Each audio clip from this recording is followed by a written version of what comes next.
He's been on the Morning Blend many times before, but something is very different today. For as long as I have known, yeah, he's wearing his blue too. I love it. Thank I was you. actually going to call you and say, can you wear blue today? And it just, I went online and saw what was going on. And awesome. so. I love that you're wearing that. For as long as I've known you, you've been the coach of the Milwaukee Wave, the most winning team of its kind in all of North America. Yesterday, you had a news conference where you announced that you're parting ways with the team. So it's nice to have you on the show today. Thank you so much. That's great to be here. Wonderful. A tough time, though, a huge transition for you. Yeah, well, you know, it's mixed emotions yesterday. It was sad because obviously after 21 years, having all the players and people in the front office, all the fans, people in corporations, everybody who I've met over the years has just been unbelievable. And to, you know, kind of move on a different way in life, it's kind of sad, but at the same time, I'm really excited about what the next chapter is going to bring. Yeah. So what happened? I mean, you know, the yellow couch is kind of like a truth serum spot. Should I lie down? We talked about having a little heart-to-heart. Okay. Well, what happened, you know? Why did you decide, or why did it happen that you left the Wave? Well, I think when the league decided that they weren't going to play anymore in the MISL and the franchise had to look to see which way it was going to go, I think it was important for myself to figure out which way I was going to go individually. And, you know, economically, sometimes things change, that it's either, you know, good for the corporation or not good. So we sat down with management and decided that, you know, for the good of the team and also for the good of myself, that we did this. And, you know, I love the Wave. And I know you do. It's gonna continue to do well.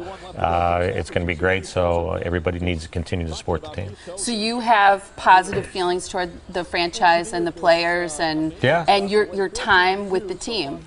You know, when an employee has been with a corporation for so long and they leave, sometimes people want that corporation to fail for some particular reason.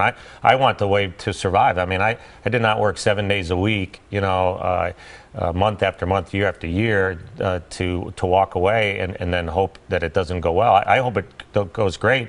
And maybe with me moving on and the economic situation changing, then maybe it's going to be good for the franchise. But I'm excited.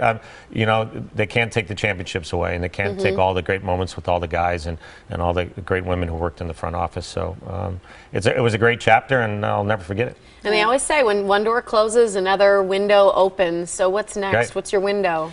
Well, Monday I go to Madrid. I'm a FIFA instructor, so this is. Explain what that is, because that's a football international federation. Good for you. Association. Yeah, something like okay, that. that's close. Yeah, that's close. Football international. Now you got me. Okay. So I go there real quick on Monday, and it's the biggest futsal conference in the world. Okay. There's 16 current national team coaches going to be there. There's 15.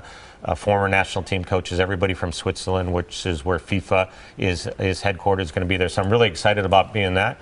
And then later, at the end of May, I have the national team arrive in Milwaukee. We'll train here 4 days. Head to England. We play England, Qatar, so your and coaching Cyprus. Continues. Yeah, I'm still the coach of the national team. I've been for 17 years. There it is. And then I got excited. But France will come to Milwaukee and play the U.S. national team in Milwaukee during the week of the opening cup of the World Championship in Brazil. So we're excited about that. Is it June?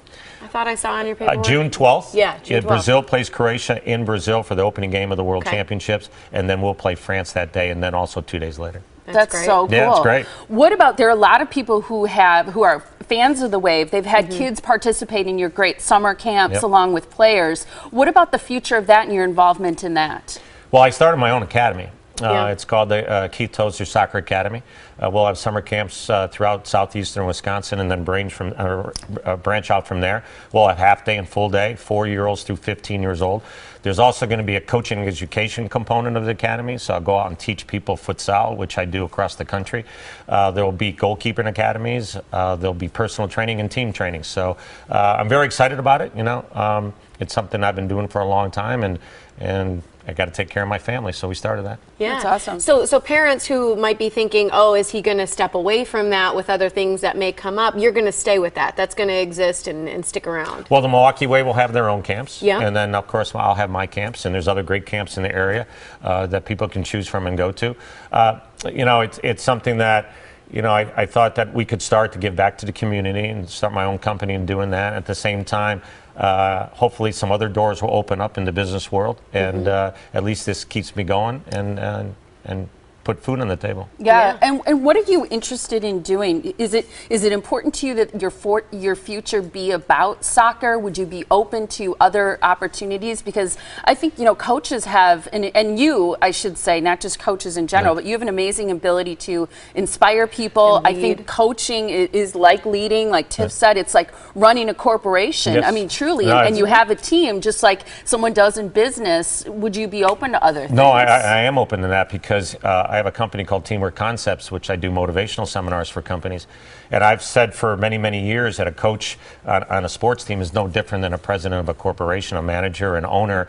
You know, you have a product, you have a service, you get people together, you give them a game plan on how to go to that. You got to change the game plan, you got to motivate them, and at the end of the day, give a great service, you know, to your customers. So, you know, I said if anybody's out there looking for somebody who might want to manage some people, I'm available.